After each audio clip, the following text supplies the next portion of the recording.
Okay, Kindness has two because that's Baltimore and that's drugs. This is a statement from the National Weather Service. For the following counties: Frederick, Maryland. The National Weather Service in Sterling, Virginia has issued a flood warning for Central Frederick County in north central Maryland until 10:15 p.m.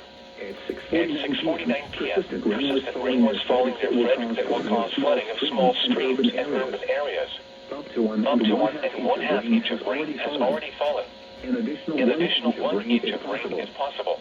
Some locations that will experience flooding include Frederick, Harry Grove Stadium, Ballinger Creek, Walkersville, Braddock Heights, Discovery Spring Garden, Clovers Hill, Lincoln, Bartonsville, Jefferson, Bloomfield, Utica, Lewistown, and Middletown in Frederick, Maryland. This includes flood-prone locations Leonard Road near Fishing Creek, Wilhite Road near Hunting Creek, Blacks Mill Road and Heffel Ridge Road, Stauffer Road near Israel Creek, Retreat Road near Glade Creek, and Hollow Road near Hollow Road Creek.